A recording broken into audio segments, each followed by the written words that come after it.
सुप्रभातम सभी को, माता जी को भी सुप्रभातम, नमस्कार।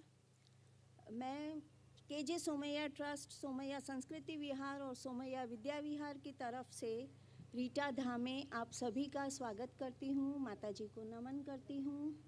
और इस 35th ज्ञान यज्ञ में हम सब बहुत धन्य हो गए कि माता जी हमें राम गीता पर प्रवचन दे रही है, मार्गदर्शन दे रही है। आज चौथे दिन भी हम उनकी वाणी का श्रवण करेंगे और YouTube के माध्यम से जो घर बैठे भी ये सब देख रहे हैं उनको भी नमस्कार।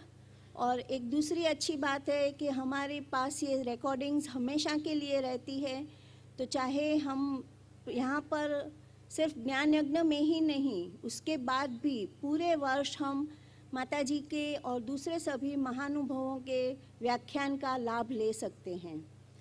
दूसरा मुझे ये कहना है कि आज का सेकंड सत्र में जो स्वामी प्रेम निर्मल जी व्हाट इज़ मोक्ष पर अपना व्याख्यान दे रहे थे, उसमें थोड़ी सी तब्दीली आई है, बदलाव आया है। आपको चक्र ध्यान के बारे में प्रैक्टिकल और थियोरी दोनों उसी सेशन में कहा जाएगा, तो जो इच्छुक लोग हैं वो पीछे रह सकते हैं। मैं माता जी से निवेदन करती हूँ कि अपना प्रवचन दें। Thank you. ओम सहना भवतु सहनौ भुनक्तु सह वीर्यं करवावहै तेजस्विनावधीतमस्तु मा विद्विषावहै। ओम शांति शांति शांति। हरि ओम श्री गुरुभ्यो नमः। हरि ओम। सदाशिव समारंभां शंकराचार्य मध्यमाम् अस्मदाचार्य पर्यन्तां वन्दे गुरुपरम्परां। श्रुति स्मृति पुराणानाम् आलयं करुणालयं नमामि भगवत्पादं शंकरं लोकशंकरं। शंकरं शंकराचार्यं केशवं बादरायणं सूत्रभाष्यकृतौ वन्दे भगवन्तौ पुनः पुनः। ईश्वरो गुरुरात्मेति मूर्तिभेदविभागिने व्योमवद्व्याप्तदेहाय दक्षिणामूर्तये नमः। आपदामपहर्तारं दातारं सर्वसम्पदां लोकाभिरामं श्रीरामं भूयो भूयो नमाम्यहम्। आर्तानामार्तिहन्तारं भीतानां भीतिनाशनं द्विषतां कालदण्डन्तं रामचन्द्रं नमाम्यहम्। नमः कोदण्डहस्ताय सन्धिकृतशराय च खण्डिताखिलदैत्याय रामायापन्निवारिणे। ભગવાન રામચંદ્રજી ગુરુ સ્થાને છે, લક્ષ્મણજી શિષ્ય સ્થાને છે। ઉદાસ એવા લક્ષ્મણજી ભગવાન રામચંદ્રજી પાસે જાય છે અને શરણાગતિ પ્રાપ્ત કરે છે અને કહે છે અહમ પ્રપન્નઃ અસ્મિ, હું આપને શરણે આવેલો છું। કયા શરણે, કેવી રીતે આવવું? તો કે પાદાંબુજમ પ્રભો અહમ હું તમારા ચરણ કમળને શરણે આવેલું છું। શા માટે? તો કે છે એમના ચરણ કમળ ભવાપવર્ગમ યોગી ભાવિતમ તવ પાદાંબુજમ ભવ અપવર્ગમ। ભવ એટલે સંસાર ચક્ર, અપવર્ગ એટલે મોક્ષ, સંસાર ચક્રથી મુક્તિ અપાવનારા છે। આપના ચરણ કમળનો આશ્રય જે લે છે એને આપ સંસાર બંધનથી મુક્ત કરનારા છો। અને યોગી ભાવિતમ, વળી આપના ચરણારવિંદનું ધ્યાન યોગીઓ કરે છે। અને ગઈકાલે મેં કહ્યું હતું કે ચરણ એ પ્રતીક છે। ચરણ એટલે સ્થિતિ, સ્થિતિ એટલે મનુષ્યનું મન જેની અંદર રહેલું હોય એની મનસ્થિતિને સ્થિતિ કહેવાય। એ ચરણ દ્વારા દર્શાવવામાં આવી છે। અને પરમાત્મા ક્યાં રમણ કરે છે? પોતાના આત્મ સ્વરૂપમાં રમણ કરે છે। તો પરમાત્મા સ્વયં બ્રહ્મ સ્વરૂપ છે, તો એ બ્રહ્મ સ્વરૂપમાં સ્થિત એવા પરમાત્માનું ધ્યાન યોગીઓ કરે છે। એવા તમારા ચરણ કમળ છે, એને હું શરણે આવેલું છું। પ્રપન્નઃ અસ્મિ। શરણે કેવી રીતે જવાનું? વિનયાન્વિત, આગળ વાત આવી ગઈ. ભક્તિ શ્રદ્ધા યુક્ત નિષ્કપટ શરણાગતિ, અને નિષ્કપટ શરણાગતિ શ્રદ્ધા રહિતની શરણાગતિ ન હોય, શ્રદ્ધા રહિતની શરણાગતિ હોય, કોઈક સ્વાર્થે શરણાગતિ કરવામાં આવી હોય તો એવા શ્રદ્ધાહીન ભક્તિહીન શરણાગતિ ઉપદેશનો યથાર્થ લાભ પ્રાપ્ત કરી શકતી નથી. અર્થાત દંભ રૂપે હોય, દેખાવો રૂપે હોય તો એવી શરણાગતિનું ફળ પ્રાપ્ત થતું નથી. પણ ગુરુના શરણે જેની પાસેથી જ્ઞાન પ્રાપ્ત કરવું છે, મહાન ભવસાગર છે, જે અટપટો છે, જે જટિલ છે, એમાંથી મુક્ત થવાની જો આપણે વિચારણા કરતા હોઈએ તો ગુરુ પાસે શ્રદ્ધાપૂર્વક, ભક્તિપૂર્વક અને નિષ્કપટ ભક્તિ સાથે જવું જોઈએ. તો એવી શરણાગતિને પ્રાપ્ત લક્ષ્મણ છે. અને લક્ષ્મણ કહે છે કે હું શરણે આવ્યો છું. શા માટે આવ્યો છું? તો કે છે યથા અજ્ઞાન વારિધિમ, હું અપાર વારિધિમ, અપાર એટલે જેનો પાર ના પામી શકાય. વારિધિ, વારિધિ એટલે સાગર, મહાસાગર, સાગર એટલે જળાશય. વારિધિમ, વારિધિ એટલે મહાન સાગર, જળનો મહાશય, જળાશય જેને કહે, મહાન જળાશય. જ્યારે સાગરની સામે ઉભા રહો તો એનો અંત દેખાતો નથી. બસ એવી રીતે આપણે જે સંસારમાં છીએ એ સંસારથી છૂટવાનો કોઈ આરો જણાતો નથી. દુઃખોની પરંપરામાં એટલા ઘેરાયેલા છીએ કે એનાથી મુક્તિનો કોઈ ઉપાય જણાતો નથી. માટે સંસારને સાગર કહેવામાં આવે છે. વળી સંસાર સાગર કેમ કહેવાય છે? તો કે સાગર, જળાશય તો મહાન છે, પરંતુ એનું પાણી કોઈ તરસ્યાની તરસ छिपाવી ના શકે. તરસમાં વૃદ્ધિ કરે જો પાણી પીવામાં આવે તો. ખારું પાણી પીવામાં આવે તો તરસમાં વૃદ્ધિ થાય, પણ તરસની તૃપ્તિ થાય જ નહીં, નાશ થાય જ નહીં, સંતોષ ના થાય. એમ આ સંસારની અંદર ગમે તે કરો, ગમે તે પ્રાપ્ત કરો, ચક્રવર્તી રાજા બની જાઓ, અરે ઇન્દ્રાસન પ્રાપ્ત કરી જઈએ, તો પણ કદાપી સંતોષનો ઓળકાર પ્રાપ્ત થતો નથી. પરંતુ જેમ જેમ સિદ્ધિ પ્રાપ્ત કરીએ જગતની અંદર, તેમ તેમ તરસ, તૃષા, કામના પ્રદીપ્ત થતી જાય. માટે અહીંયા સંસાર વારિધિ એટલે સંસાર વારિધિ કહેવામાં આવ્યો. ભવસાગર, સાગર કહેવામાં આવે છે. પણ એ ભવસાગર આવ્યો ક્યાંથી? બહુ મહત્વનો શબ્દ છે. આ રામગીતા છે, અધ્યાત્મ રામાયણ અંતર્ગત છે, ભગવાન વેદવ્યાસ રચિત છે. એના શબ્દો ખૂબ મહત્વના છે. એ કે છે અજ્ઞાનમ અપાર વારિધિમ, અર્થાત આ મહાસાગર શાનો છે? અજ્ઞાનનો મહાસાગર છે. અપાર વારિધિ છે, પણ કયો? અજ્ઞાન. અજ્ઞાનમાંથી ઉત્પન્ન થયેલો છે, અજ્ઞાન સાગર છે. અને અજ્ઞાન સાગરમાં મોજા ઉત્પન્ન થાય. એમ અજ્ઞાન રૂપી સાગર હોય તો એની અંદર પણ મોજા ઉત્પન્ન થાય. તો કેવા મોજા ઉત્પન્ન થયા છે? તો કે ભ્રાંતિ રૂપી મોજાઓ ઉત્પન્ન થયા. અનેક ભ્રાંતિઓથી આપણે ઘેરાયેલા છીએ, અને ભ્રાંતિ છે એનું કારણ જ અજ્ઞાન છે. ભ્રાંતિની ઉત્પત્તિ અજ્ઞાનજન્ય છે. માટે ભ્રાંત મનુષ્યો આપણે અજ્ઞાનની અંદર ડૂબેલા છીએ. અવિદ્યાયામ અંતરે વર્તમાના છતાં વયમ ધીરાહ પંડિતમ મન્યમાના. આપણે ડિગ્રી લઈને એવું માનીએ છીએ કે અમે પંડિત થઈ ગયા, પણ વાસ્તવમાં આપણે અજ્ઞાનની અંદર અટવાયેલા.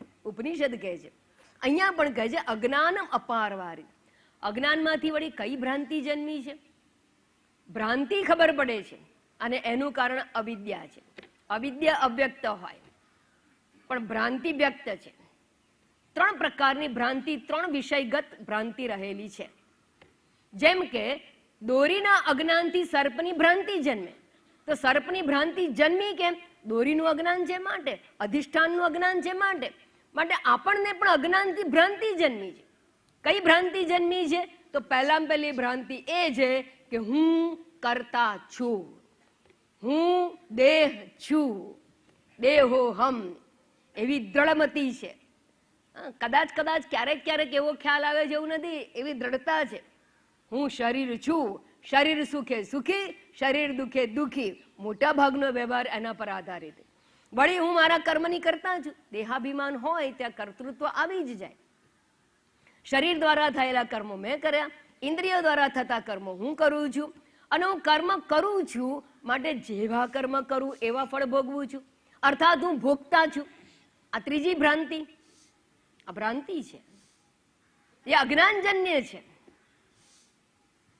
દેહાદી સંગાતમાં આત્મબુદ્ધિ અને પોતાની અંદર કર્તૃત્વ ભોક્તૃત્વની બુદ્ધિ, કર્મની કરતા અને ફળ ભોગતા, એ બુદ્ધિને ભ્રાંતિ કહેવામાં આવે છે. એ અજ્ઞાનજન્ય છે. કોના અજ્ઞાનથી જન્મે છે? હુંના અજ્ઞાનથી. દેહ તો આ છે, દેહ તો મારો છે, મારો અને આ એવું જેને આપણે કહીએ એમાં હું બુદ્ધિ કઈ રીતે હોઈ શકે? આ ટેબલ આ હોય, ટેબલ મારું હોય, તો મારું અને આ જો ટેબલને કહેતા હોઈએ તો હું ટેબલ એવો શબ્દ પ્રયોગ સંભવતો જ નથી, કલ્પનામાં સંભવતો નથી. છતાં this is a universal error જેને કહેવામાં આવે. બધા જ શરીરને હું કહે છે અને માટે શરીર દ્વારા થતા કર્મોને પોતાના માની અને કરતા ભોગતા ભાવમાં પડી જાય છે. આ ભ્રાંતિ છે. નંબર 2, બીજી ભ્રાંતિ કઈ છે?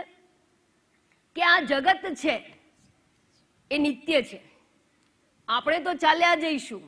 આ જગત તમારા માટે મેં બનાવ્યું. અને ઘર બનાવે પછી મા બાપ પુત્રોને એવું કે જો આ તારા માટે કર્યું, અમે તો કેટલું જીવવાના, આ તો બધું તારા માટે ઊભું કર્યું. ધંધો ડેવલપ પોતે કરે, પછી સંતાનને કે તારા માટે કર્યું, એવું કહેતા હોઈએ છે ને. એટલે શું? અમે તો જતા રહીશું પણ જગત રહેવાનું છે. ભ્રાંતિ છે. જગત નિત્ય છે અને આપણે અનિત્ય છીએ. શાસ્ત્ર ઊંધું કે છે, આપણે નિત્ય છીએ, જગત અનિત્ય છે. આપણે અજન્મા છીએ, જગત ઉત્પત્તિને વરેલું છે. ઉત્પત્તિ છે માટે પ્રલય છે જગતનો. જગત નાશવાન છે અને આપણે અવિનાશી છીએ, અજન્મા છીએ. શાસ્ત્ર ઊંધું કે છે, સત્ય ઊંધું છે અને આપણે ઊંધું વિચારીએ છીએ, એને ભ્રાંતિ કહેવાય. તો જગત નિત્ય છે એટલું જ નહીં, જગત સત્ય છે. અને જગત સત્ય છે એવું બોલતા નથી, પણ જગત મને દુઃખી કરે છે અને જગતને હું ફેરફાર લાવી અને પોતાને સુખી કરી લઉં એવી વિચારધારામાં આપણે જીવીએ છીએ. ઘર નાનું પડે છે એટલે તકલીફ છે, મોટું ઘર લઈએ તો સુખી થઈ જાય. તકલીફનું નિવારણ ક્યાં જોયું? ઘર બદલવામાં જોયું. તકલીફ ક્યાં જોઈ? ઘરમાં જોઈ. તો જ્યાં આપણે તકલીફ જોઈએ છે એ જગત. જગત મને સુખી કરે છે, જગત મને દુઃખી કરે છે. વાસ્તવમાં જગત તો જડ છે. આ ટેબલ કોને સુખી કરે ને કોને દુઃખી કરે? ટેબલ વચ્ચે નથી આવતું, આપણે ટેબલ વચ્ચે મૂકીએ છીએ માટે અટવાય છે. પણ આપણી ભ્રાંતિ છે, જગત નિત્ય છે અને જગત સુખ દુઃખ પ્રદાન કરનાર છે. સારું. અને સુખ દુઃખ પ્રદાન કરનાર છે માટે સુખ દુઃખ આપનારું જગત સત્ય છે. તો જગતમાં સત્ય બુદ્ધિ, જગતમાં નિત્ય બુદ્ધિ, જગત સુખદ અને દુઃખદ છે એવી બુદ્ધિ આ ભ્રાંતિ છે. ભ્રાંતિ નંબર 2 એટલે જગત વિષયક ભ્રાંતિ. ત્રીજી ભ્રાંતિ છે, ત્રીજી ભ્રાંતિ ઈશ્વર વિષયક છે. હું કર્મફળ ભોગતા છું, ઈશ્વર કર્મફળ દાતા છે અને એ ઈશ્વર મારાથી ભિન્ન છે. હું પૂજારી છું, ઈશ્વર પૂજ્ય છે. હું દાસ છું, ઈશ્વર સ્વામી છે. હું આરાધક છું, ઈશ્વર આરાધ્ય છે. હું ઉપાસક છું, ઈશ્વર ઉપાસ્ય છે.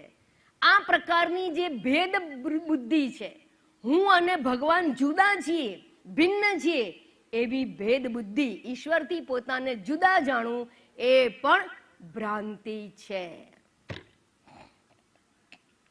મહાવાક્યમાં શાસ્ત્ર કહે છે તત્ત્વમ અસી, તે પરમાત્મા તું છે. અને આપણે શું માની બેઠા છીએ? ભગવાન મારાથી દૂર છે. તો આ ત્રીજી ભ્રાંતિ. તો પોતાના વિશેની ભ્રાંતિ, જગત વિશેની ભ્રાંતિ અને ઈશ્વર વિશેની ભ્રાંતિ. આ ભ્રાંતિ રૂપી મોટા મોટા મોજાઓ અજ્ઞાન રૂપી સંસાર સાગરમાં જન્મે છે. અજ્ઞાનમ અપાર વારિધિમ. હું તમારે શરણે આવ્યો છું. શેના માટે? તો કે અજ્ઞાન રૂપી જે સંસાર સાગર છે એને અંજસા, અંજસા એટલે ઝડપથી, ત્વરિત, તત્કાળ, ફાસ્ટ ફૂડની જેમ ફટાફટ. કેમ? કારણ કે મારા જીવનનો કોઈ ભરોસો નથી.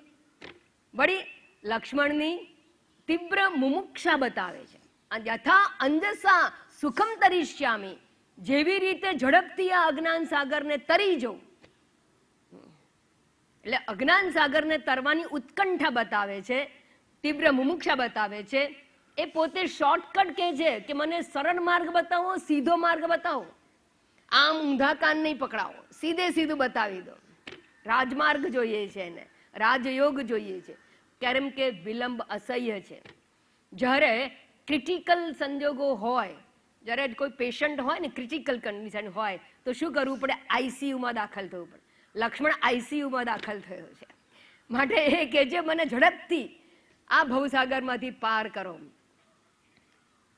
આપણે ક્રિટિકલ કરતા ખરાબ છીએ, પણ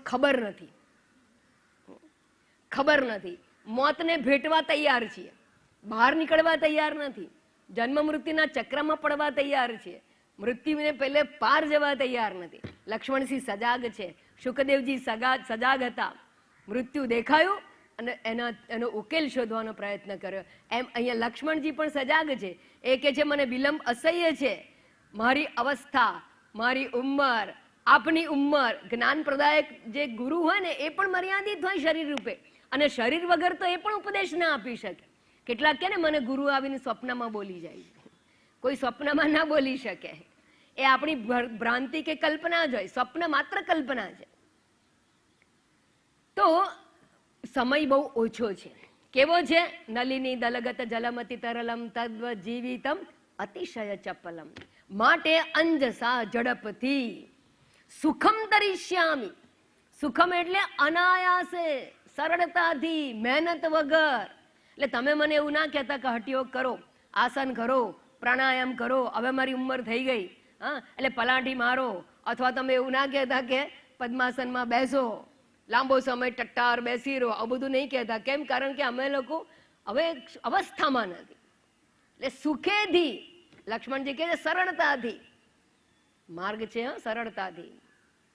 સુખમ તરિષ્યામી એટલે ક્લેશયુક્ત જે હઠયોગ વગેરેની પ્રક્રિયા છે એ કરવાનો અમારો સમય નથી રહ્યો.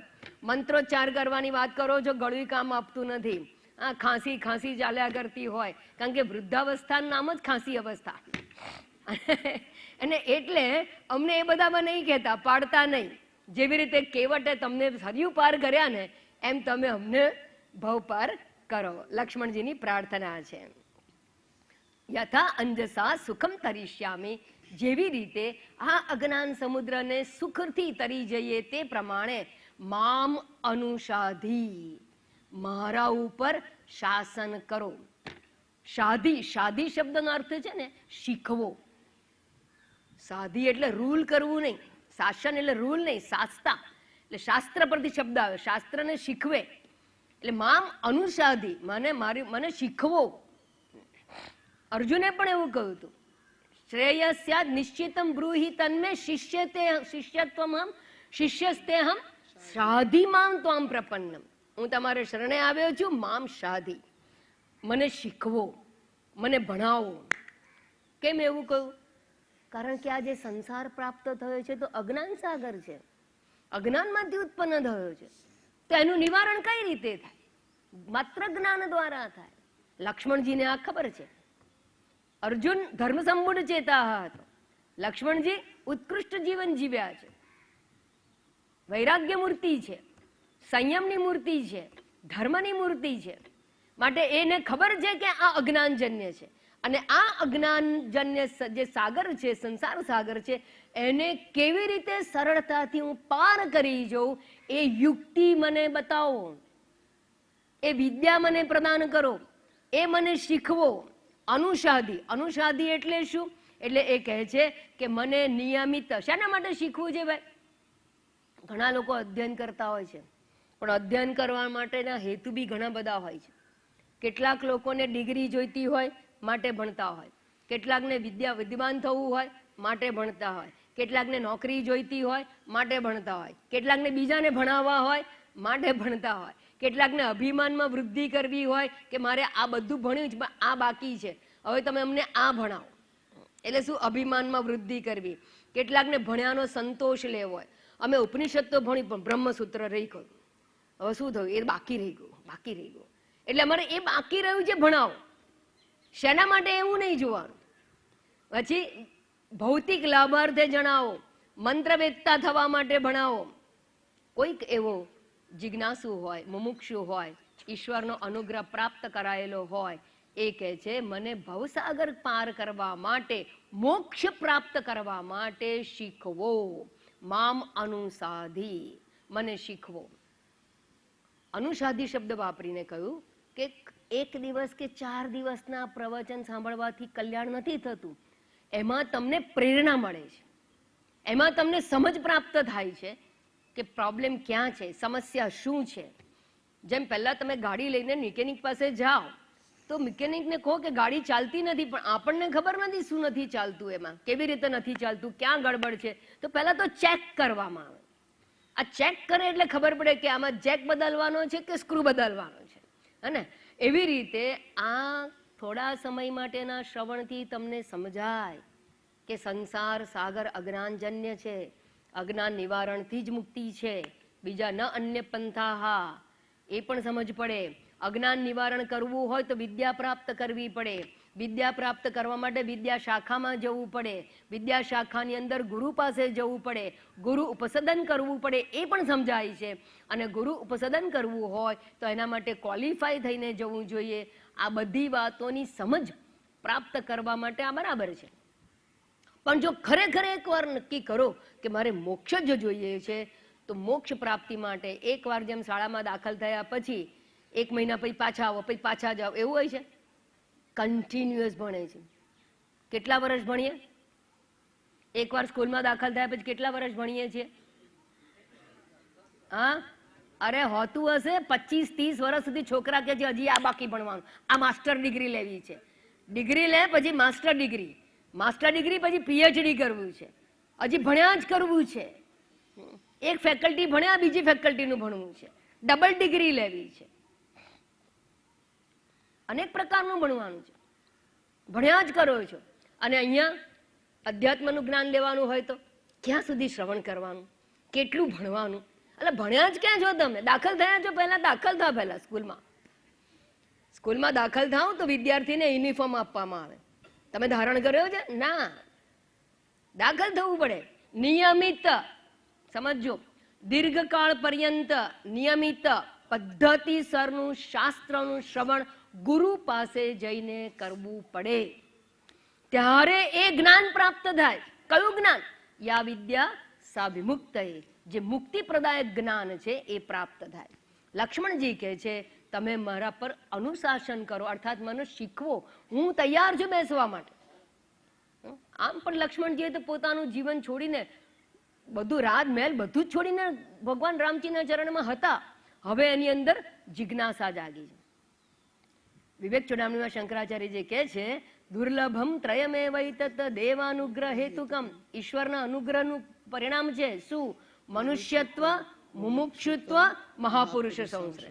લક્ષ્મણજીને મનુષ્ય જીવન હતું, મહાપુરુષ સંશ્રય વનમાં ગયા ત્યારથી છે રામજીનો સાથ, પણ મુમુક્ષા હવે જાગી છે.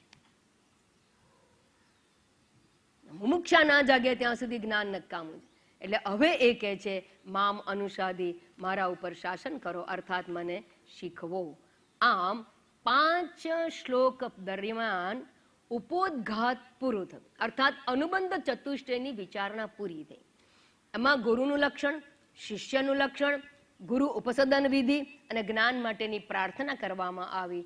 અને જ્યારે પ્રાર્થના કરવામાં આવી તો હવે રામજી, અત્યાર સુધી રામજી ચૂપ છે, 5 શ્લોકો સુધી રામજી ચૂપ છે. ભગવદ્ ગીતામાં 47 શ્લોક સુધી અર્જુન બોલે છે, ભગવાન ચૂપ છે. અને અહીંયા 5 શ્લોકોમાં એમનું પોતાનું જે પ્રયોજન છે એ બતાવી દીધું.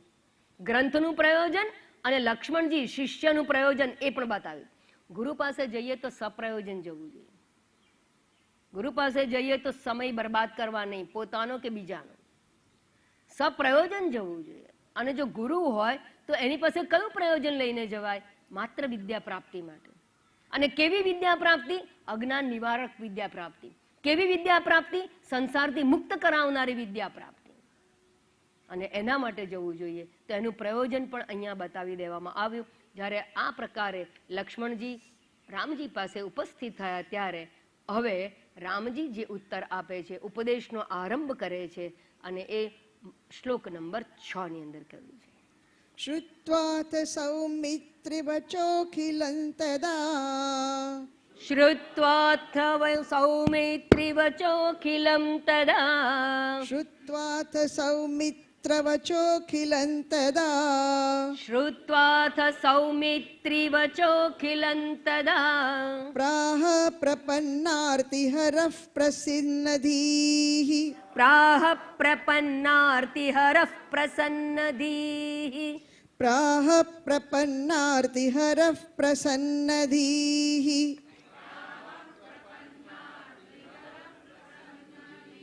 વિજ્ઞાનમજ્ઞાનતમઃ પ્રશાંતયે વિજ્ઞાનમજ્ઞાનતમઃ પ્રશાંતયે વિજ્ઞાનમજ્ઞાનતમઃ પ્રશાંતયે વિજ્ઞાનમજ્ઞાનતમઃ પ્રશાંતયે શ્રુતિ પ્રપન્નમ ક્ષિતિપાલભૂષણઃ શ્રુતિ પ્રપન્નમ ક્ષિતિપાલભૂષણઃ શ્રુતિ પ્રપન્નમ ક્ષિતિપાલભૂષણઃ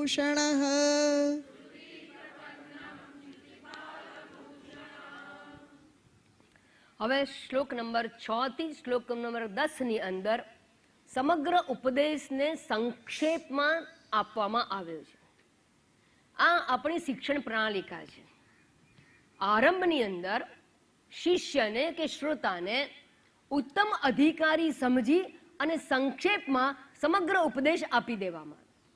જેમ કે અર્જુન છે એણે પ્રશ્ન કર્યો અને શરણાગત થયો ત્યારે 11મા શ્લોકમાં અધ્યાય 2 ના 11મા શ્લોકથી ઉપદેશનો આરંભ કર્યો ભગવાને, અને એ અધ્યાય 2 ની અંદર સમગ્ર ઉપદેશ પૂરો કર્યો. કર્મયોગ પણ કહી દીધો, જ્ઞાનયોગ પણ કહી દીધો, જ્ઞાનયોગનું સાધન પણ કહી દીધું, અને પછી જ્ઞાનીના લક્ષણો પણ કહી દીધા. આમ બધો જ આખો સમગ્ર ઉપદેશ સાર રૂપે અધ્યાય 2 ની અંદર કહી દેવામાં.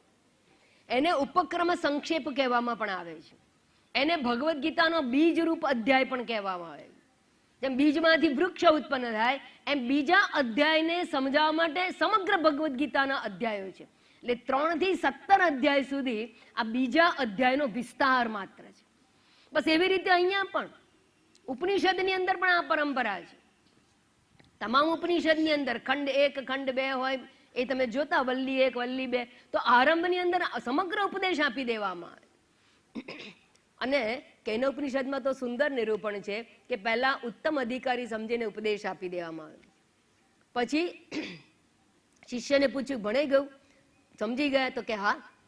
એટલે ગુરુ કે બેસ, તને આવડી ગયું કે છે તો બેસ, કારણ કે આ કઈ જ્ઞેય વસ્તુ નથી કે તું સમજી ગયો. પછી મનન કરવાનું કહ્યું. અથાનું મીમાંસે મેં એવું હતું. પછી એટલે એને જરા અધિકાર કાચો હતો એટલે ફરીથી એને મનન કરવા માટે કહ્યું. મનન કરી લીધું પછી એને કહી દીધું, ના હમ મનને સુએ દેતી નો નવે દેતી. અને મારવ જેવું જાણનારા બીજા પણ ઘણા બધા આની અંદર છે, તો કે સારું જાઓ, ઘેર જવાની છુટ્ટી. પણ કેટલાક લોકો કે હે શું ભણી લીધું ખબર ના પડી, તો કે બેસ તને વાર્તા કહું છું. પછી કેને ઉપનિષદમાં વાર્તા આવે છે, કથાનક આવે છે, તો પછી વાર્તા દ્વારા એને સમજાવવામાં આવે, પણ એ જ સત્ય સમજાવવામાં આવે છે. તો અધિકારી ભેદને ધ્યાનમાં રાખીને ઉપદેશ અપાય.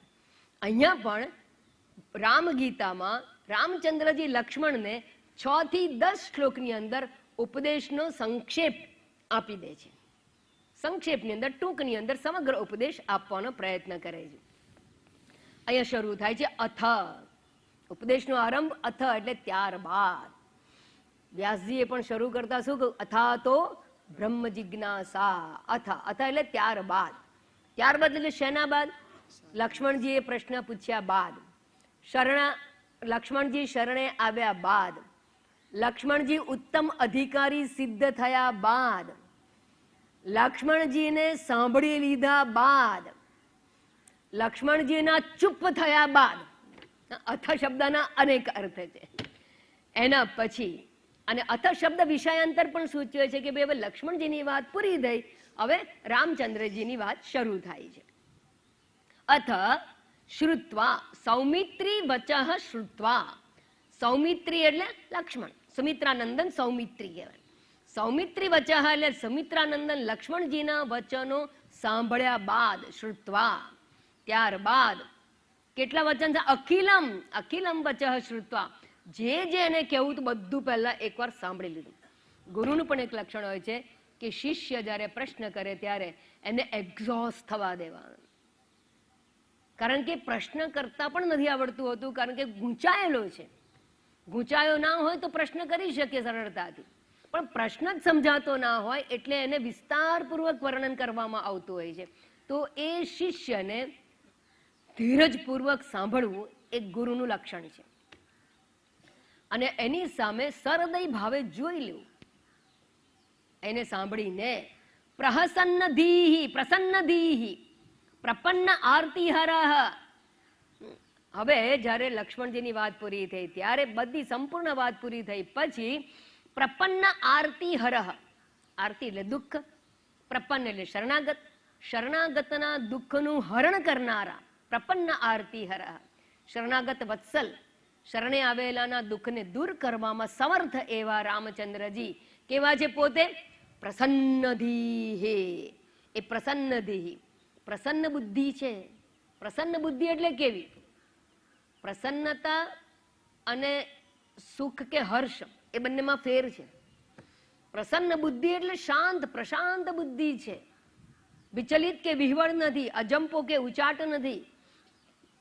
લક્ષ્મણજી ભાઈ છે, એનું દુઃખ સમજીને એને જો સીતાજીની યાદ આવે ને પોતે જ જો વિહવળ થઈ જાય તો રામચંદ્રજી જવાબ આપી ના શકે. એટલે કોઈ શરણે આવેલો દુઃખી આર્ત કોઈ પણ હોય, એના દુઃખને જોઈને જો ગુરુ પણ દુઃખી થઈ જાય તો એના દુઃખને દૂર કરવા સમર્થ બની શકે નહીં. તો શરણાગતના દુઃખને દૂર કરવા માટે જેમ ડોક્ટર સાંભળી લે પેશન્ટને શાંતિથી, એવી રીતે ભવરોગના વૈદ્ય પણ એને સાંભળી લેવું જોઈએ. અને પ્રસન્ન ચિત્ત છે, અર્થાત નિર્મળ બુદ્ધિ છે. જેની બુદ્ધિ નિર્મળ હોય, રાગ દ્વેષ મુક્ત હોય, એ જ પ્રસન્નધી હોય. ક્યારે પ્રસન્નધી રહે? તમે ખેંચાઈ જાઓ, રાગની અંદર ખેંચાઈ જાઓ તો તમે પણ વિક્ષિપ્ત થઈ જાઓ. તો રાગ અને દ્વેષ બંનેથી મુક્ત બુદ્ધિ હોય એ જ પ્રસન્નધી હોઈ શકે. નહીં તો બધું સરસ વસ્તુ હોય પણ જો મન ઉચાટ વાળું હોય ને તો માણસ પ્રસન્નધી ના રહી શકે. સંજોગ બધા બરાબર હોય. પતિ એમ કે શાક સારું બનાવ્યું છે, પત્ની શું કે કેમ રોજ નથી બનતું? તમે જો આ શું બતાવે છે? પ્રસન્નધી નથી. અલા ભાઈ વખાણ કરે છે, રોજ નથી બનતું, રોજ નથી બનતું એવું ક્યાં વાત છે? પણ ઘણા લોકો આવા જવાબ આપતા હોય. સમજી લેવાનું તમારો દોષ નથી. તમને એમ થાય કે મેં તો વખાણ કર્યા અને જવાબ આવો. સમજી લેવાનું કે દોષ કંઈક સામે વ્યક્તિમાં છે. જ્યાં ઉકળાટ છે ત્યાં કંઈક ગરમી છે, ત્યાં કોઈક અગ્નિ પ્રગટી રહ્યો છે, માટે એવું થાય. પત્ની કે આજે હું બહુ થાકી ગઈ, તો પતિ શું કે તો કેમ અમે ઓફિસમાં આડોટવા જઈએ, તું ઘરમાં થાકી ગઈ? હવે આ બધા વાક્યો છે ને વિહવળતા બતાવે છે. ભગવાન પ્રસન્નધીહી છે. કેમ? કારણ કે એ રાગ દ્વેષથી મુક્ત છે. બીજું પ્રસન્નધીહી છે એનું કારણ છે ભ્રમ અને અજ્ઞાનથી રહિત છે. જે ભ્રાંત મનુષ્ય છે, અજ્ઞાની મનુષ્ય છે, એ આસક્ત હોય. માટે ભગવાન ભ્રાંતિ મુક્ત છે, અજ્ઞાન મુક્ત છે. અને અજ્ઞાનના મોજા, ભ્રાંતિના મોજા એના શાંત ચિત્તની અંદર ઉઠતા નથી. માટે પ્રસન્નધીહી છે. કેવા છે ભગવાન? ક્ષિતિપાલ ભૂષણ રામ. એનું વિશેષણ આગળ છે, છેલ્લે જુઓ શ્લોકના. ક્ષિતિપાલ ભૂષણ એટલે પૃથ્વીના રાજા. ક્ષિતિપાલ એટલે પૃથ્વીનું પાલન કરનારા. પૃથ્વીનું પાલન કરનારા માં આભૂષણ રૂપ છે. એના શ્રેષ્ઠ રાજા છે. માટે એટલે રામ રાજ્ય તો હજી આજે રામ રાજ્યની વાતો થાય છે. તો ક્ષિતિપાલ ભૂષણ એટલે રાજાઓમાં શ્રેષ્ઠ શિરોમણી, નૃપ શિરોમણી એવા ભગવાન રામચંદ્રજી, દુઃખીઓના દુઃખને હરનારા રામચંદ્રજી, એનું જ શરણું લેવાય જે દુઃખ મુક્ત કરવા માટે સમર્થ હોય. અને દુઃખ મુક્ત કરવા માટે સમર્થ કોણ હોય? સ્વયં તીર્ણ પરાંતારયતિ. જે પોતે એમાંથી મુક્ત હોય તે જ બીજાને તારી શકે. માટે પ્રસન્નધીહી શબ્દ બતાવે છે કે પોતે દુઃખમાંથી મુક્ત છે. માટે એવા ગુરુ પાસે જઈ શકાય. સારું. ગુરુ છે કે કોઈ પણ પરમાત્મા પણ શરણે આવેલાના દુઃખ દૂર કરે. આપણે ના જઈએ તો આપણું દુઃખ દૂર ના કરે, એવું કેમ? પક્ષપાતી કહેવાય. ભગવાન શરણાગત વત્સલ છે, શરણે આવેલાનું દુઃખ દૂર કરે છે, તો બીજા બધાનું કેમ ના કરે? દુઃખીઓ તો ઘણા બધા લોકો છે. આવો પક્ષપાત ભગવાને કેમ કરવો જોઈએ? એ ભગવાન પક્ષપાત નથી કરતા, એ તો તૈયાર છે. જેમ કે ડોક્ટર તમારું ઓપરેશન કરીને ખરાબ વસ્તુને કાઢીને સર્જરી કરવા તૈયાર છે, પણ તમારે એના માટે ઓટીમાં તો જવું પડે, અને ઓપરેશન થિયેટરમાં જતા પહેલાની પૂર્વ કેટલી બધી વિધિઓ હોય, એમાંથી પસાર થવું પડે. સૌથી પહેલા તો ડોક્ટરને કન્સલ્ટ કરવા પડે, બરાબર? જેમ લક્ષ્મણજી ગુરુ પાસે ગયા, રામચંદ્રજી પાસે ગયા, એમ જવું પડે. ગુરુ ઉપસદન વિધિ કહેવામાં આવી. પહેલા તો મારે રોગ મુક્ત થવું છે એ ઈચ્છા હોવી જોઈએ, સૌથી પહેલા મુમુક્ષા હોવી જોઈએ. પછી મોક્ષ માટે પ્રયત્ન કે પ્રાર્થના કરવા માટે ગુરુ પાસે જવું જોઈએ કે ભાઈ હું હવે પ્રવૃત્ત થઉં છું, એટલે ગુરુ ઉપસદન વિધિ કરવી છે. ગુરુ ઉપસદન વિધિ માટેના એકમાંથી બીજા તબક્કામાં પહોંચવા માટે બહુ મોટો ગેપ છે, યાદ રાખજો. મુમુક્ષુ તો બધા જ છે, વિચારજો. મુમુક્ષુ બધા જ છે. મને કોને દુઃખમાંથી મુક્ત નથી થવું? દુઃખ મુક્તિ બધાને જોઈએ છે, પણ કોઈક ભાગ્યશાળીને ખબર પડે છે કે અજ્ઞાન દુઃખનું મૂળ છે. અજ્ઞાન દુઃખનું મૂળ છે. પાપનું મોટું પાપ હોય તો અજ્ઞાની રહેવાનું પાપ છે. પાપ મૂળ અભિમાન, અને અભિમાન અજ્ઞાનજન્ય છે, એટલે અજ્ઞાન દુઃખનું મૂળ છે. એમાં બહુ ઓછા લોકોને ખબર પડે છે. અને અજ્ઞાન નિવારણ માટે મારે પ્રયત્ન કરવો જોઈએ એવું જ્યારે મનમાં જાગે તો મુમુક્ષુમાંથી જિજ્ઞાસુમાં રૂપાંતર થવું જોઈએ. જિજ્ઞાસા જન્મવી જોઈએ કે જ્ઞાન પ્રાપ્ત કરવું છે. એટલે મુમુક્ષા જિજ્ઞાસામાં રૂપાંતરિત થવી જોઈએ. વળી એ પણ ઈચ્છા છે કે જ્ઞાન પ્રાપ્ત કરવું છે, પણ વૈરાગ્ય નથી, સમય નથી, ફુરસદ નથી. ફુરસદ નથી એટલે વૈરાગ્ય નથી. વૈરાગ્ય નથી કારણ વિવેક નથી. પ્રાયોરિટી કોને આપવી એની સમજ નથી. પ્રાયોરિટી આપવાનું જ્ઞાન હોવું એને વિવેક કહેવામાં આવે. વિવેક નથી માટે વૈરાગ્ય નથી. વૈરાગ્ય નથી માટે ગુરુ ઉપસદન વિધિ નથી. તો વિવેક, વૈરાગ્ય અને જિજ્ઞાસા એ 3 જન્મી હોય ત્યારે ગુરુ પાસે જવાય. અને ગુરુ પાસે જઈ અને જ્ઞાનની યાચના કરવામાં આવે કે મારે જ્ઞાન જોઈએ છે, અને એ જ્ઞાન જોઈએ છે જે મને સંસાર સાગરમાંથી પેલે પાર લઈ જાય. તો આવું જ્ઞાનની યાચના કરવી પડે. પછી શું કરવું પડે? ગુરુ પાસે જે ઉપદેશ છે એ સાંભળવાની પણ તૈયારી હોવી જોઈએ. ના મારા માથે હાથ મૂકો મારું કલ્યાણ ના થાય. તમે જલ્દી પતાવો ને, મારે બીજા બહુ કામ છે, હું તો 4 જ દિવસ આશ્રમમાં છું, મને જરા ભણાવી દો ને, એને ના થાય. દૂધના ઉભરાની જેમ જ્ઞાન ના મળે. એના માટે ધીરજપૂર્વક, મેં આગળ કહું એમ, દીર્ઘકાલ પર્યંત ગુરુની નિશ્રામાં રહી અને શ્રવણ કરવાની તૈયારી હોવી જોઈએ. જ્યારે શાસ્ત્રનું શ્રવણ કરાવવામાં આવે તો શ્રવણ પ્રાપ્ત કરીએ ત્યારે શ્રદ્ધાયુક્ત થઈને શ્રવણ પ્રાપ્ત કરવું જોઈએ. પોઝિટિવ થિંકિંગ હોવું જોઈએ, બ્રોડ થિંકિંગ હોવું જોઈએ, અને જે ઉપદેશ શ્રવણ કરો છો એના ઉપર સતત વિચાર કરવો જોઈએ. એને મનન ક્રિયા પણ કહેવામાં આવે છે. તો મનનયુક્ત શ્રવણ કરવું જોઈએ, અને એ કર્યા પછી શાસ્ત્રમાં ઉપદેશ આપ્યો છે એ પ્રમાણેનું જીવન જીવવાની તૈયારી છે. ઓપરેશન તો કરાવો, પણ આફ્ટર ઓપરેશનની જે વિધિ કહેવામાં આવે કે ભાઈ તમે આ નહીં કરતા, આ નહીં કરતા, આ નહીં ખાતા, આમ નહીં જતા, આવું નહીં કરતા, એ બધું ના કરવામાં આવે તો ઓપરેશન ફેલ જાય.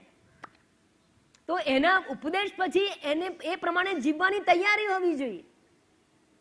બહુ મોટી વાત છે. અને ઉપદેશની પ્રાપ્તિથી જો આપણે એ પ્રમાણેનું જીવન, એટલે કે મન એની અંદર પ્રવૃત્ત રાખીએ તો જ્ઞાન પ્રાપ્ત થાય. તો આમ અહીંયા જ્યારે એમ કહેવામાં આવે કે બધાના દુઃખો દૂર કેમ ભગવાન ના કરે, તો આટલી બધી તૈયારી હોવી જોઈએ, તો દુઃખમાંથી મુક્તિ માટે આપણે અધિકારી સિદ્ધ થઈએ, ઉપદેશ પ્રાપ્તિ માટે સિદ્ધ થઈએ. તો ઉપદેશ તો આપવામાં આવતો હોય છે, પરંતુ એ દિશામાં આપણી પ્રવૃત્તિ હોતી નથી. અને તદા પ્રપન્ન આરતી તદા તદા એટલે ત્યારે ત્યારે અજ્ઞાનતમ ઉપશાંતયે, જ્યારે આ લક્ષ્મણજી આવી તૈયારી સાથે ગયા ત્યારે અર્થાત અજ્ઞાનને દૂર કરવાની ઈચ્છા પ્રગટ કરી, જ્ઞાન પ્રાપ્તિની યાચના કરી, ત્યારે અજ્ઞાનતમ ઉપશાંતયે, તમ એટલે અંધકાર, તમસ, અજ્ઞાનને અંધકાર સાથે સરખાવવામાં આવે છે. અજ્ઞાનમ અપાર વારિદિમ, અજ્ઞાનતમ વારિદિમ કહ્યું છે, એટલે અજ્ઞાનરૂપી અંધકારમાં મનુષ્ય અટવાય. જેમ કે તદ્દન ડાર્ક અંધકાર હોય અને જવાનું હોય કોઈ પણ જગ્યાએ, ક્યાં જઈશું, કેવી રીતે જઈશું, રસ્તો જ સૂઝે નહીં. રસ્તો સૂઝે નહીં માટે જવું હોય ક્યાંક અને ગોળ ફરી ફરીને પાછા અહીંયા જ આવી જઈએ, કારણ કે દિશા સૂઝતી નથી. તો અંધારામાં જેમ દિશા સૂઝતી નથી એમ અજ્ઞાન પણ અંધકાર જેવું છે. અજ્ઞાની મનુષ્ય કર્મ તો કરે છે, દુઃખ મુક્તિનો પ્રયત્ન કરે છે, ખૂબ મથે છે, મુક્ત થવું પણ છે, પણ એનો પ્રયત્ન કેવો છે? કાંચીના બળદિયા જેવો. કેમ? કારણ કે અજ્ઞાનની અંદર જ પ્રવૃત્તિ છે. ઇનફેક્ટ અજ્ઞાન છે માટે જ પ્રવૃત્તિમાં છે. અજ્ઞાનની અંદર પ્રવૃત્તિ કરે છે એવું નહીં, અજ્ઞાન છે માટે જ પ્રવૃત્તિરત છે. જો અજ્ઞાન ના હોય તો નિવૃત્તિ માર્ગ અપનાવે. એટલે અજ્ઞાનમાં અટવાયેલા છે એટલે માટે આપણે પ્રાર્થના શું કરીએ છીએ? તમસોમાં જ્યોતિર્ગમય મૃત્યુર્માં અમૃતમ ગમય. તમસ એટલે અંધકાર, અજ્ઞાન એ મૃત્યુને અપાવનાર છે, અને પ્રકાશ એટલે જ્ઞાન એ મૃત્યુની પેલે પાર લઈ જનારું છે.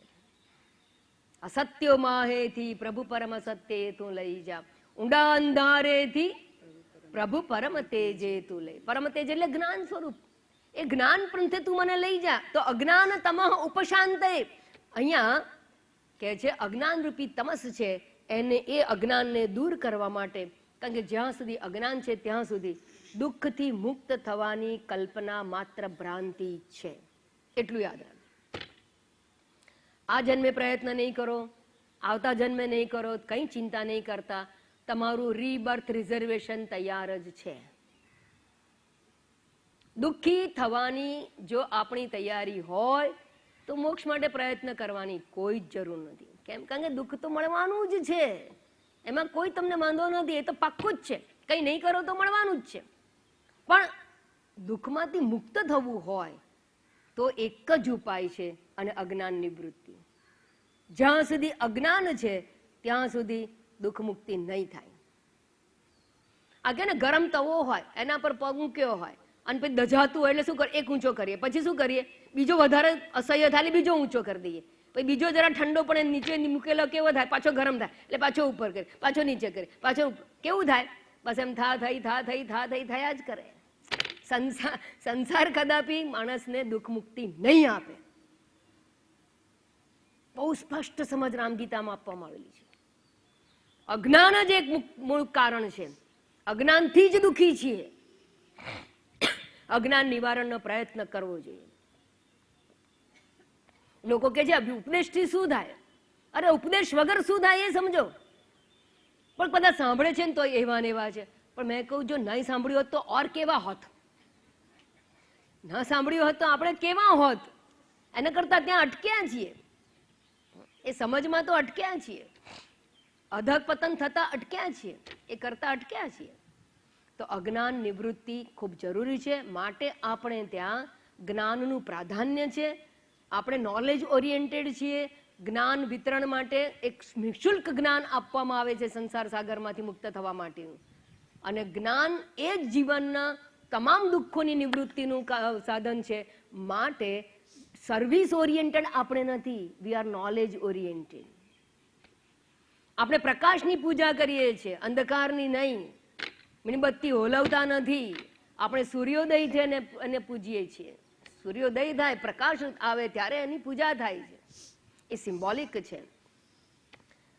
અને જ્યારે આવા લક્ષ્મણ શરણે આવ્યા ત્યારે અજ્ઞાન અંધકારને દૂર કરવા માટે અજ્ઞાનતમ ઉપશાંતયે શ્રુતિ પ્રપન્નમ વિજ્ઞાનમ પ્રાહ. આ એક મહત્વનો શબ્દ છે.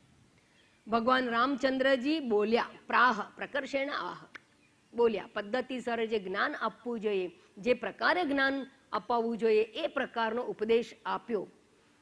પણ કયો ઉપદેશ આપ્યો? એટલે વિજ્ઞાનમ, વિજ્ઞાન પ્રદાન કર્યું. લક્ષ્મણજીને વિજ્ઞાન પ્રદાન કર્યું. કયું વિજ્ઞાન? શ્રુતિ પ્રપન્નમ વિજ્ઞાન. શ્રુતિમાં, શાસ્ત્રમાં, ઉપનિષદોમાં પ્રતિપાદિત જ્ઞાન.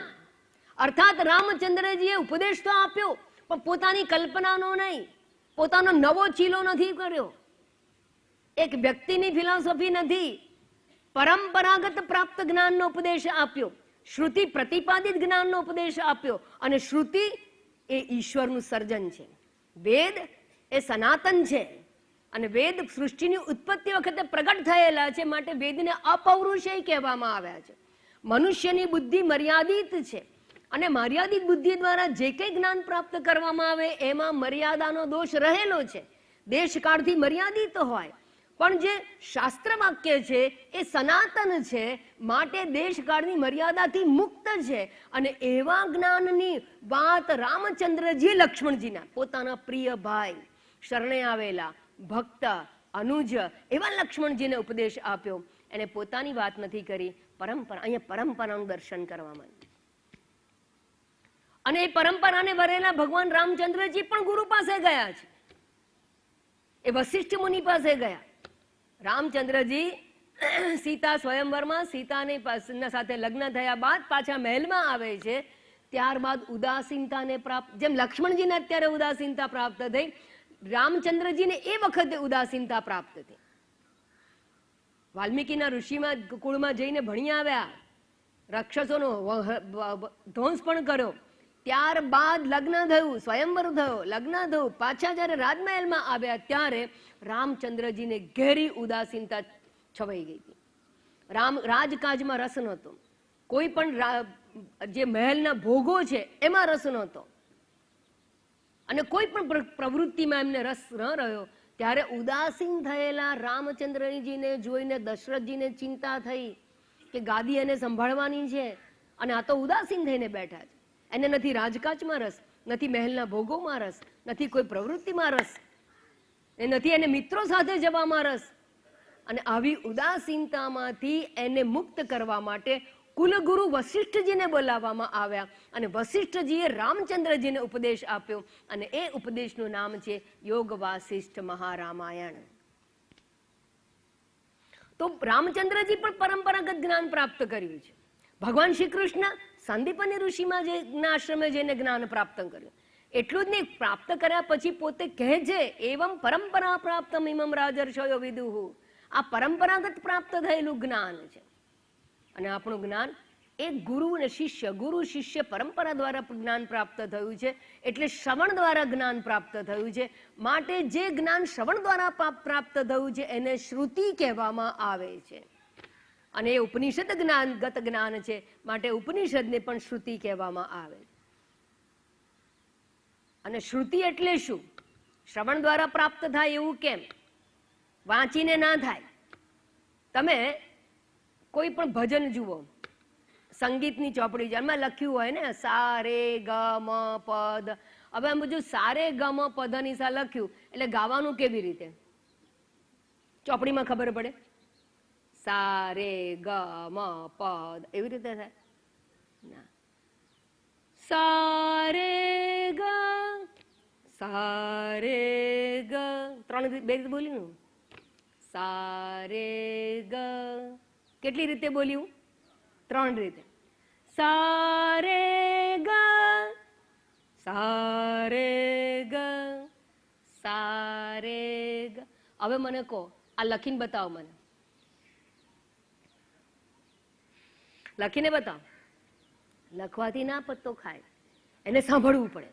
સાંભળવા માટે સંગીતના શિક્ષક પાસે જવું પડે. માટે સંગીતના જે આ જે સરગમ છે ને, સાત સ્વરો, એને પણ શ્રુતિ કહેવામાં આવે છે. તાર સપ્તક, મંદ સપ્તક, મધ્ય સપ્તક, કયો સપ્તક છે શ્રુતિ દ્વારા ખબર પડે. માટે એને શ્રુતિ કે કઈ શ્રુતિ છે એવું પૂછવામાં આવે. બરાબર દર્શનાબેન? શ્રુતિ એટલે શ્રવણ દ્વારા પ્રાપ્ત થાય. બસ એ જ પ્રમાણે આ ઉપનિષદ જ્ઞાન પણ શ્રવણ દ્વારા પ્રાપ્ત થાય, વાંચવાથી ના પ્રાપ્ત થાય. પણ અમે વિડીયો સાંભળીએ છીએ, અમે યુટ્યુબમાં સાંભળો છો, પણ એને કહેવાય ઓલ્ટરનેટિવ તમારા માટે સાધન છે, કારણ કે તમારી પાસે ઉપલબ્ધ નથી. માટે અનફોર્ચ્યુનેટલી દુર્ભાગ્ય છે કેમ? કારણ કે તમે જ્યારે તમારા ઘરમાં કમ્ફર્ટેબલી ચા પીતા પીતા યુટ્યુબ પર સાંભળી રહ્યા છો, એટલે તમારી અંદર શમ, દમ, તિતિક્ષા એવા કોઈ ગુણો કે લક્ષણો છે નહીં. એટલે તમારું ચિત્ત શ્રવણ માટે તૈયાર નથી, રિસેપ્ટિવ નથી. અહીંયાથી ડિલિવરી થાય, ટ્રાન્સમિટ તો થાય. એમ તો અત્યારે લતા મંગેશકરના ભજોને ટ્રાન્સમિટ થતા હશે, આપણે રિસીવ કરી શકીએ છીએ ના? કારણ કે આપણા દરવાજા બંધ છે, આપણે રેડિયો બંધ છે. બસ એમ આપણે રેડિયો બંધ કરીને પોતાનો અને પેલું ટ્રાન્સમિટ થયું છે એને જોયા કરીએ છીએ. એટલે એ જ્ઞાન સુપાચ્ય બનતું નથી. પ્રાતઃકાળે ઉઠવું, અહીં સુધી આવવું, આ પરિશ્રમ છે. આ તમારી જિજ્ઞાસા બતાવે છે, તત્પરતા બતાવે છે, શ્રવણની તાલાવેલી બતાવે છે. અને એના માટે તમારું ચિત્ત તૈયાર થાય છે. You pay something. તમે કંઈક આપો છો ને તમને મળે છે. મફતનું મળેલું કોઈ દિવસ પચે નહીં. હા, રિકોલ કરવા માટે ઉપયોગી થાય, પણ શ્રવણનો બીજો કોઈ પર્યાય નથી. એટલે અહીંયા કહ્યું કે આ લક્ષ્મણજીને આ શ્રુતિગત જે જ્ઞાન છે એ ભગવાને આપ્યું. અને જેમ કૃષ્ણ ભગવાને કહ્યું, જ્ઞાનમ વિજ્ઞાન સહિતમ યજ જ્ઞાત્વા અમૃતમ અશ્નુતે. હે અર્જુન, હું તને એ જ્ઞાન આપીશ. કયું જ્ઞાન? વિજ્ઞાન સહિતનું જ્ઞાન આપીશ, જેને જાણીને તું અમરતાને પ્રાપ્ત થઈ જઈશ. યજ જ્ઞાત્વા નેહ ભૂયોન્યત જ્ઞાતવ્યમ અવશિષ્યતે. એને જાણ્યા પછી તને ફરીથી બીજું કંઈ જાણવાનું રહેશે ને. એવું જ્ઞાન છે એને વિજ્ઞાન કહેવામાં. એ શબ્દ વિજ્ઞાન છે. જ્ઞાન અને વિજ્ઞાન એ બેમાં બહુ મોટો અંતર છે. જ્ઞાન કોને કહેવાય, વિજ્ઞાન કોને કહેવાય? જગત છે, જગતની ઉત્પત્તિ શેમાંથી થઈ છે? જગતની ઉત્પત્તિ શેમાંથી થઈ છે? તમે સાંભળેલું, બહુ સાંભળેલું. જગત શેમાંથી ઉત્પન્ન થયું? એ તો હમણાં બોલાવ્યું, એ નહીં. 5 મહાભૂતમાંથી. જગત શું છે? પંચમહાભૂતમાંથી ઉત્પન્ન થયું. કયા પંચમહા? હવે તમને આવડી જશે. કયા પંચમહાભૂતમાંથી ઉત્પન્ન થયું? આકાશ, પૃથ્વી, આકાશ, વાયુ, અગ્નિ, જળ અને પૃથ્વી. પણ કેવા પંચમહાભૂતમાંથી? પંચીકૃત પંચમહાભૂતમાંથી આ દ્રશ્ય પ્રપંચ ઉત્પન્ન થયું. બરાબર? તો પંચીકૃત મહાભૂતમાંથી જગત ઉત્પન્ન થયું. પહેલા પંચમહાભૂત કેવા હતા? તન્માત્રા સ્વરૂપે હતા. સૌથી પહેલા સૂક્ષ્મ પંચમહાભૂત ઉત્પન્ન થયા, પછી તમોગુણનું પંચીકરણ થયું એમાંના, અને પંચીકરણ થયા પછી પંચીકૃત પંચમહાભૂત થઈ આ દ્રશ્ય પ્રપંચ ઉત્પન્ન. આને જ્ઞાન કહેવાય. આટલું તમે ભણ્યા ને તત્વબોધની અંદર, આને જ્ઞાન કહેવાય. સારું. તો પંચમહાભૂતનું કાર્ય છે એવા જગતના વિષયો કેટલા છે? 5. શબ્દ, સ્પર્શ, રૂપ, રસ, ગંધ. આવું જે જગત વિશે જાણવું એને જ્ઞાન કહેવામાં આવે. એ 5 મહાભૂત શેમાંથી ઉત્પન્ન થયા? સૂક્ષ્મ કે સ્થૂળ પંચમહાભૂત શેમાંથી ઉત્પન્ન થયા? ત્રિગુણાત્મક. 3 ગુણમાંથી. 3 ગુણ કોના? માયામાંથી ઉત્પન્ન થયા. તો માયામાંથી ઉત્પન્ન થયા. માયા ત્રિગુણાત્મિકા છે. 3 ગુણવાળી માયામાંથી આ 5 મહાભૂતો ઉત્પન્ન થયા. પહેલા સૂક્ષ્મ રૂપે ઉત્પન્ન થયા, પછી એના તમો ગુણનો સરવાળો થયો, પંચીકરણ થયું, અને પંચમહાભૂત, પંચીકૃત પંચમહાભૂતમાંથી આ દ્રશ્ય પ્રપંચ. આ પ્રકારના જગતનું જે જ્ઞાન છે એને જ્ઞાન કહેવાય. તો વિજ્ઞાન એટલે શું? જે દેખાય છે જગત, હા, એ મિથ્યા છે. એ એક અવસ્થામાં જણાય છે, માટે મિથ્યા છે, અનિત્ય છે. તો જગત મિથ્યા છે, અનિત્ય છે જાણવું એને વિજ્ઞાન કહેવામાં. નંબર 2, હું સ્ત્રી છું, પુરુષ છું, ગ્રહસ્થી છું, સંન્યાસી છું, વકીલ છું, ભણેલી છું, અભણ છું, રોગી છું, નિરોગી છું. આ પ્રકારનું વ્યવહારિક જ્ઞાન એને જ્ઞાન કહેવામાં આવે. અને હું અકર્તા છું, અભોક્તા છું, અવસ્થાત્રય સાક્ષી છું, શુદ્ધ ચિત્ત, નિત્ય શુદ્ધ બુદ્ધ આત્મ ચૈતન્ય સ્વરૂપ છું. આને વિજ્ઞાન કહેવામાં. વ્યવહારિક જે મારું પોતાનું જ્ઞાન છે ને જ્ઞાન કહેવાય, પણ વિજ્ઞાન એટલે મારા સ્વરૂપનું જ્ઞાન, એને વિજ્ઞાન કહેવામાં. ઈશ્વર જગત નિયંતા છે, સર્જનહાર છે, કર્મફળ દાતા છે, સર્વ જગતના જીવોને કર્મ પ્રમાણે ભમાવનારા છે. આવી રીતે ઈશ્વરનું જે જ્ઞાન પ્રાપ્ત કરવું એને જ્ઞાન કહેવાય. પણ એ ઈશ્વર હું છું, એ ઈશ્વર સત્યમ જ્ઞાનમ અનંતમ બ્રહ્મ છે અને એવા ચૈતન્ય સ્વરૂપ પરમાત્મા જ હું છું. અહમ અસ્મિ સદા ભામી કદાચિન્ન અહમ અપ્રિય અતો અહમ ન કથમ બ્રહ્મ સચ્ચિદાનંદ લક્ષણ. એ સચ્ચિદાનંદ લક્ષણ ભગવાન છે અને ભગવાન જે છે સચ્ચિદાનંદ લક્ષણ છે એ હું છું. આમ બંનેનું ઐક્ય જાણવું એને વિજ્ઞાન કહેવામાં આવે છે. તો અહીંયા કહે છે ભગવાને વિજ્ઞાન કહ્યું. કોને? લક્ષ્મણજીને. શાસ્ત્રનો ઉપદેશ, શાસ્ત્રનો સાર એ એમણે ઉપદેશ્યો. હવે લક્ષ્મણજીને રામચંદ્રજી ઉપદેશ આપે છે. આમ આગળ જે વાત કરી એ અહીંયા લક્ષ્મણજીની સ્તુતિ પણ કરવામાં આવી અને સંક્ષેપની અંદર હવે ભગવાન શું કહેવાના છે એના વિશે સમજાવવામાં આવ્યો. અને હવે આગળ કહે છે એ જોઈએ. શ્લોક નંબર 7.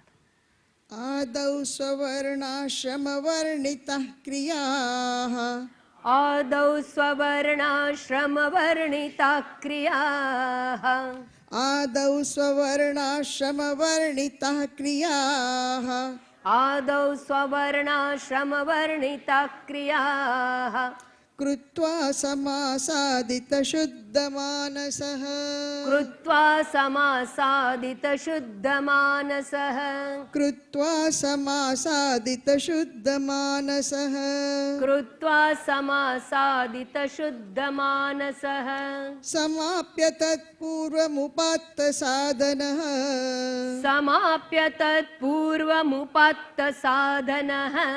સમાપ્ય તત્પૂર્વમુપાત્ત સાધનઃ.